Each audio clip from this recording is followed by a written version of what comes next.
Hi friends, welcome back to my channel. ನಾನು ಶೋಭಾ. ನಾನು ಇವತ್ತು ಮಾವಿನ ಹಣ್ಣಿನ ಪುಡಿಂಗ್ ಮಾಡೋದನ್ನು ತೋರಿಸ್ಕೊಡ್ತಾ ಇದ್ದೀನಿ. ಸೊ ವಿಡಿಯೋನ ಸ್ಕಿಪ್ ಮಾಡಾದ್ರೆ ಪೂರ್ತಿ ನೋಡಿ ವಿಡಿಯೋಸ್ ಆದರೆ ಪ್ಲೀಸ್ ಲೈಕ್ ಮಾಡಿ, ಹಾಗೆ ಫ್ರೆಂಡ್ಸ್ ಫ್ಯಾಮಿಲಿ ಮೆಂಬರ್ ಎಲ್ಲವೂ ಶೇರ್ ಮಾಡಿ ಅಂತ ಹೇಳ್ತಾ.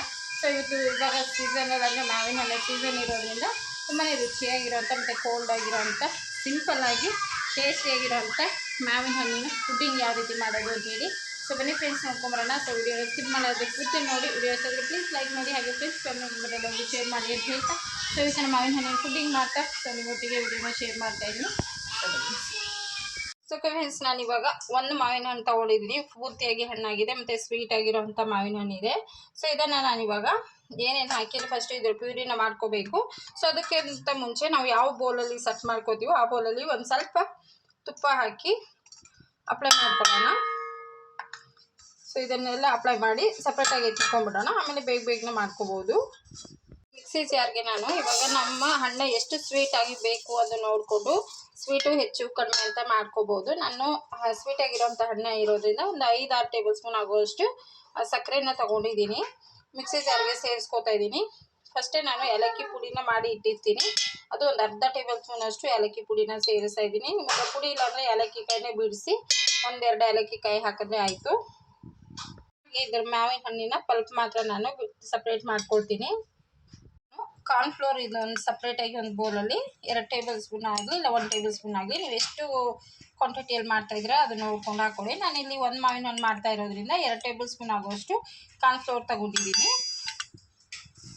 ಮಾವಿನ ಹಣ್ಣು ಪಲ್ಪನ್ನ ನಾನು ಒಂದು ಮಾವಿನ ಹಣ್ಣು ತೊಗೊಂಡಿದ್ದೀನಿ. ಅದ್ರ ಪಲ್ಪ್ ಎಲ್ಲನೂ ಬಿಡಿಸ್ಕೊಂಡಾಗಿದೆ, ಸಿಪ್ಪೆಲ್ಲ ಬೇರೆ ಸಪ್ರೇಟ್ ಮಾಡಿ. ಇವಾಗ ಇದೇ ಮಿಕ್ಸಿ ಜಾರ್ ಸೇರಿಸಿ ನಾವು ಇದರ ಪ್ಯೂರಿನ ರೆಡಿ ಮಾಡ್ಕೊಳ್ಳೋಣ. ಪ್ಯೂರಿನ ಸ್ವಲ್ಪ ಒಂದು ಅರ್ಧ ಗ್ಲಾಸ್ ಆಗುವಷ್ಟು ಫಸ್ಟ್ ಹಾಲು ಹಾಕ್ಕೋತಾ ಇದ್ದೀನಿ. ಹಾಲು ಹಾಕಿ ಇದನ್ನು ಚೆನ್ನಾಗಿ ಮ್ಯಾಂಗೋ ಪ್ಯೂರಿನ ರೆಡಿ ಮಾಡ್ಕೊಳ್ಳೋಣ. ಚೆನ್ನಾಗಿ ಇದರ ಮ್ಯಾಂಗೋನ ಪ್ಯೂರಿನ ಮಾಡ್ಕೊಂಡಿದ್ದೀನಿ. ಇವಾಗ ನಾವು ಯಾವುದರಲ್ಲಿ ಯಾವ ಪಾತ್ರೆಯಲ್ಲಿ ಮಾಡಬೇಕು ಆ ಪಾತ್ರೆಗೆ ಸೊ ಇದೆಲ್ಲನೂ ಮ್ಯಾಂಗೋ ಪಲ್ಪ್ ಎಲ್ಲನೂ ಇದರಲ್ಲಿ ಹಾಕ್ಕೊಳ್ಳೋಣ. ಮಿಕ್ಸಿ ಜಾರ್ಗೆ ಒಂದು ಸ್ವಲ್ಪ ಹಾಲು ಹಾಕಿ, ಯಾಕಂದರೆ ಮ್ಯಾಂಗೋ ಪಲ್ಪು ಇದರಲ್ಲಿ ಇನ್ನೂ ತುಂಬಾ ಇರುತ್ತೆ. ಸೊ ಇದನ್ನು ಚೆನ್ನಾಗಿ ರೀತಿ ಶೇಕ್ ಮಾಡಿ ಇದನ್ನೆಲ್ಲನೂ ಕ್ಲೀನಾಗಿ ಸೊ ಇದೇ ಮ್ಯಾಂಗೋ ಪಲ್ಪಿಗೆ ಸೇರಿಸ್ಕೊಳ್ಳೋಣ. ಗ್ಯಾಸ್ ಆನ್ ಮಾಡಿ ಸೊ ಮೀಡಿಯಮ್ ಉರಿಯಲ್ಲಿನೇ ನಾವು ಚೆನ್ನಾಗಿ ಕುದಿಸ್ಕೋಬೇಕು. ಇದನ್ನು ಈ ಹಾಲು ಹಾಕಿದ್ದೀವೋ ಮತ್ತು ಹಾಲು ಮತ್ತು ಈ ಮ್ಯಾಂಗೋದು ಪಲ್ಪ್ ಎಲ್ಲನೂ ಮಿಕ್ಸ್ ಆಗೋವರೆಗೂ ಮಿಕ್ಸ್ ಮಾಡ್ತಾನೆ ಇರಬೇಕು. ಚೆನ್ನಾಗಿ ಕುದಿಬೇಕು.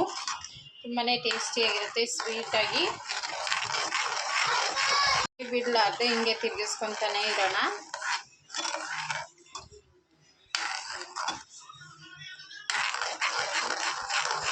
ಇದು ಕುದೀತಾ ಇರಲಿ. ಅಷ್ಟರಲ್ಲಿ ನಾನು ಇವಾಗ ಕಾರ್ನ್ಫ್ಲೋರ್ ತೊಗೊಂಡಿದ್ನಲ್ವ ಅದನ್ನು ಹಾಲು ಹಾಕಿ ಒಂದು ಸ್ವಲ್ಪ ಮಿಕ್ಸ್ ಮಾಡ್ಕೊಳ್ಳೋಣ. ಫಸ್ಟೇ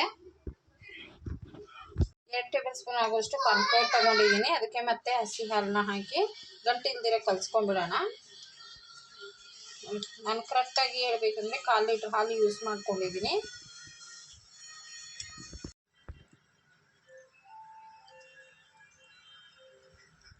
ಸ್ವಲ್ಪನೂ ಗಂಟು ಇಲ್ದಿರ ಈ ರೀತಿಯಾಗಿ ಮಿಕ್ಸ್ ಮಾಡಿ ಎತ್ತಿಕೊಳ್ಳೋಣ. ಹಾಗೆ ಕುದೀತಾ ಇದೆ ನೋಡ್ಬೋದು. ಸಕ್ಕರೆ ಮತ್ತು ಮಾವಿನ ಹಣ್ಣಿನ ಪಲ್ಪು ಹಿಂಗೆ ಕುದೀತಾ ಇರಲಿ. ಒಂದು 5 ನಿಮಿಷ ಚೆನ್ನಾಗಿ ಕುದಿಬೇಕು. ಕುದ್ದಾದ್ಮೇಲೆ ನಾನು ಲಾಸ್ಟಲ್ಲಿ ಒಂದು 5 ನಿಮಿಷ ಮುಂಚೆನೇ ಇದು ಕಾರ್ನ್ಫ್ಲೋರ್ನ ಹಾಕ್ಕೊಳ್ಳೋಣ. ಆವಾಗ ನಮಗೆ ತಿಕ್ಕಾಗಿ ಬಂದು ಜಲ್ಲಿ ರೀತಿಯಲ್ಲಿ ಬರುತ್ತೆ. ಅದು ಎಷ್ಟು ಮ್ಯಾಂಗೋದು ಒರಿಜಿನಲ್ ಕಲರ್ ಯೆಲ್ಲೋ ಕಲರ್ ಬಂದಿದೆ ಅಂಥೇಳಿ. ತುಂಬಾ ಸ್ವೀಟಾಗಿದೆ ಮಾವಿನ ಹಣ್ಣು, ಮತ್ತು ಸಕ್ಕರೆ ಕೂಡ ಹಾಕಿರೋದ್ರಿಂದ ತುಂಬಾ ಟೇಸ್ಟಿಯಾಗಿ ಇರುತ್ತೆ.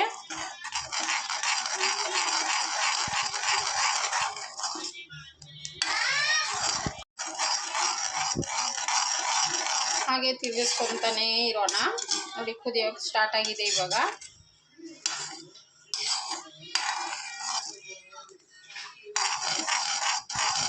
ಈ ರೀತಿ ಕುದೀತಾ ಇರಬೇಕು. ನಾವು ತಿರುಗಿಸ್ಕೊತಾ ಇರೋಣ.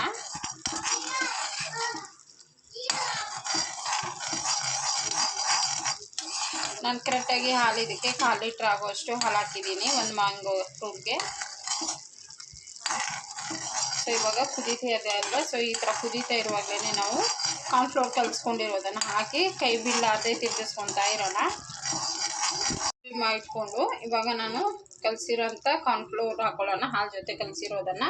ಸೊ ಇವಾಗ ನಮಗೆ ಗಟ್ಟಿ ಆಗ್ತಾ ಬರುತ್ತೆ. ಕೈ ಬಿಡಲಾರ್ದೆ ತಿರುಗಿಸ್ಕೊತಾ ಇರಬೇಕು. ಸೊ ಇನ್ನೊಂದು 5 ನಿಮಿಷದಲ್ಲಿ ರೆಡಿ ಆಗುತ್ತೆ ಇದು. ತುಂಬಾ ಸಿಂಪಲ್, ಕರೆಕ್ಟಾಗಿ 10-15 ನಿಮಿಷ ಒಳಗಡೆ ಮಾಡ್ಕೋಬೋದು. ಬಟ್ ಸೆಟ್ ಆಗೋದಕ್ಕೆ 1 ಅವರ್ ಒಂದು ಹಾಫ್ ಆನ್ ಅವರ್ ಆದರೂ ನೀವು ಫ್ರಿಜ್ಜಲ್ಲಿ ಇಟ್ಕೋಬೇಕಾಗತ್ತೆ. ನೋಡಿ ಹಿಂಗೆ ಕೈ ಬಿಡಲಾರ್ದೆ ಕುದಿಯೋವರೆಗೂ ತಿರುಗಿಸ್ಕೊತಾ ಇರೋಣ. ಇವಾಗ ಇನ್ನೂ ನೋಡಿ ತಿಕ್ಕಾಗ್ತಾ ಬರ್ತಾಯಿದೆ. ನೋಡಿ ಮ್ಯಾಂಗೋ ಫ್ರೂಟ್ಸ್ ಇನ್ನೂ ಹಂಗೆ ಇದೆ ಇದರಲ್ಲಿ ಒಂದು ಸ್ವಲ್ಪ. ನೋಡಿ ಒಂಚೂರು ಗಂಟಾಗಲಿ ಸೊ ಆ ಥರ ಏನೂ ಆಗೋದಿಲ್ಲ. ಮ್ಯಾಂಗೋ ಪಲ್ಪ್ ಮಾತ್ರ ಇದೆ ಸ್ವಲ್ಪ. ನೋಡಿ ಇದು ಅದು ಹಂಗೆ ಇರಲಿ ಅಂತ ಹಂಗೆ ಬಿಟ್ಟಿದ್ದೀನಿ. ಇವಾಗ ಕೈ ಬಿಡಲಾರ್ದೆ ಹಂಗೆ ತಿರ್ಗಿಸ್ಕೊತಾನೆ ಇರೋಣ, ಇಲ್ಲಾಂದರೆ ಗಂಟಾಗಿ ಒಂದೇ ಹತ್ರ ಇದೆ ಗಂಟು ಆಗಿಬಿಡುತ್ತೆ. ಕಾರ್ನ್ಫ್ಲೋರ್ ಹಾಕಿದ್ಮೇಲೆ ಚೆನ್ನಾಗಿ ತಿರ್ಗಿಸ್ತಾ ಇರಬೇಕಾಗತ್ತೆ. ಕುದಿಯೋಕ್ಕೆ ಸ್ಟಾರ್ಟ್ ಆಯಿತು. ನೋಡಿ ಜೆಲ್ಲಿ ರೀತಿಯಲ್ಲಿ ಬರ್ತಾ ಇದೆಯಲ್ಲ, ಈ ಹದಕ್ಕಿದ್ದಾಗ ನಾವು ಯಾವ ಪಾತ್ರೆಯಲ್ಲಿ ಸೆಟ್ ಮಾಡಬೇಕು ಅಂದ್ಕೊಂಡಿದ್ದೀವೋ ಆ ಬೌಲಲ್ಲಿ ಹಾಕ್ಕೊಂಡ್ಬಿಡೋಣ. ಇವಾಗ ಆಗಿದೆ ನೋಡಿ, ಇಷ್ಟ ಆಗಬೇಕು ಈ ರೀತಿಯಾಗಿ. ನೋಡಿ ತಿಕ್ಕಾಗ್ತಾ ಬಂತು, ಗಟ್ಟಿ ಆಗ್ತಾ ಬಂತು. ಸೊ ಗ್ಯಾಸ್ ಆಫ್ ಮಾಡಿಬಿಡೋಣ. ನೋಡಿ ಚೆನ್ನಾಗಿ ತಿಕ್ಕಾಗಿದೆ. ಇವಾಗ ಇದು ಸೆಟ್ ಆಗಬೇಕಷ್ಟೇ ನಮಗೆ. ನೋಡಿ ಗ್ಯಾಸ್ ಆಫ್ ಮಾಡ್ಕೊಂಡ್ಬಿಡ್ತೀನಿ.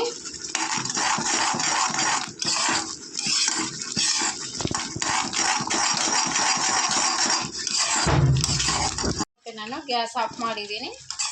ಇವಾಗ ನಾವು ಯಾವ ಬೌಲಲ್ಲಿ ತುಪ್ಪ ಸವರಿದ್ವೋ ಅದೇ ಬೌಲಲ್ಲಿ ಸೇರಿಸ್ಕೊಂಡ್ಬಿಡೋಣ. ನೋಡಿ ಎಷ್ಟು ಚೆನ್ನಾಗಿ ಜೆಲ್ಲಿ ರೀತಿಯಲ್ಲಿ ಆಗಿದೆ ಅಂತೇಳಿ. ಸೊ ಈ ಹದಕ್ಕಾದಾಗ ನಮಗೆ ಗೊತ್ತಾಗ್ಬಿಡುತ್ತೆ. ಇವಾಗ ಬೌಲಲ್ಲಿ ಸೆಟ್ ಆಗೋಕೆ ಎತ್ತಿಕ್ಬಿಡೋಣ. ಇವಾಗ ಹಂಗೆ ಬಿಟ್ಬಿಟ್ರೆ ಇದರಲ್ಲಿ ಸೆಟ್ ಆಗಿಬಿಡುತ್ತೆ. ನಾನು ಈ ಬೌಲಲ್ಲಿ ಸೇರಿಸ್ಕೊತಾ ಇದ್ದೀನಿ. ಈ ಬೌಲಲ್ಲಿ ಹಾಕಿಟ್ಟಿದ್ದೀನಿ. ಇದು ಸೆಟ್ ಆಗಲಿ ಕರೆಕ್ಟಾಗಿ 2 ಅವರ್ಸ್ ಆದಮೇಲೆ ನಾನು ಮತ್ತೆ ತೋರಿಸ್ತೀನಿ. ಒಂದು ಹಾಫ್ ಆನ್ ಅವರ್ ನಾವು ಫ್ರಿಜ್ಜಲ್ಲಿ ಇಡಿದ್ರೆ ಮುಂಚೆ ಇದು ಪೂರ್ತಿಯಾಗಿ ಆರಿದ್ಮೇಲೆ ನಾವು ಫ್ರಿಜ್ಜಲ್ಲಿ ಒಂದು ಕವರ್ ಆಗಲಿ ಇಲ್ಲ ಒಂದು ಪ್ಲೇಟ್ ಮುಚ್ಚಿ ನೀಟಾಗಿ ಎತ್ತಿಕ್ಬಿಡೋಣ. ನಿಮ್ಮ ಹತ್ರ ಸಿಲ್ವರ್ ಪೇಪರ್ ಇದ್ದರೆ ಅದನ್ನು ಕ್ಲೋಸ್ ಮಾಡಿ. ಸೊ ಇಲ್ಲ ಅಂದರೆ ಯಾವುದನ್ನ ಒಂದು ಕವರ್ ಹಾಕಿ ರಬ್ಬರ್ ಹಾಕಿ ಫ್ರಿಜ್ಜಲ್ಲಿ ಸೆಟ್ ಆಗೋದಕ್ಕೆ ಬಿಡೋಣ. ಒಂದು 2 ಅವರ್ ಆದಮೇಲೆ ಮತ್ತೆ ಸಿಗ್ತೀನಿ. 2 ಅವರ್ ಆದಮೇಲೆ ಮತ್ತೆ ತೋರಿಸ್ತೀನಿ ನಿಮಗೆ ಫುಡ್ಡಿಂಗ್ ಯಾವ ರೀತಿ ಆಗಿದೆ ಅಂಥೇಳಿ. ಸೊ ಇದು ಒಂದು 2 ಅವರು ನಾನು ಫ್ರಿಜ್ಜಲ್ಲಿ ಇಟ್ಟಿದ್ದೆ. ಇನ್ನೊಂದು ಸ್ವಲ್ಪ ಸೆಟ್ ಆಗಬೇಕಿತ್ತು. ನೋಡಿ ಸೈಡಲ್ಲಿ ಮಾತ್ರನೇ ಒಂದು ಸ್ವಲ್ಪ ಸೆಟ್ ಆಗಿದೆ, ಒಳಗಡೆ ಎಲ್ಲ ಇನ್ನೂ ಹಸಿ ಹಸಿ ಇತ್ತು. ನಾನು ಇನ್ನೊಂದು ಪ್ಲೇಟಲ್ಲಿ ಈ ರೀತಿಯಾಗಿ ಬಾರ್ಲ್ ಹಾಕ್ಕೊಂಡಿದ್ದೀನಿ. ಸೊ ಅದು ಮಧ್ಯದಲ್ಲಿ ಎಲ್ಲ ಹಸಿ ಹಸಿ ಹಂಗೆ ಇತ್ತು. ಸೊ ನೀವು ಸೆಟ್ ಮಾಡೋಂಗಿದ್ರೆ ಒಂದು 4ರಿಂದ ಒಂದು 5 ಅವರ್ ಸೆಟ್ ಮಾಡೋಕ್ಕಿಡಿ. ಆವಾಗ ಪೂರ್ತಿಯಾಗಿ ಜೆಲ್ಲಿ ರೀತಿಯಲ್ಲಿ ಸೆಟ್ ಆಗಿರುತ್ತೆ.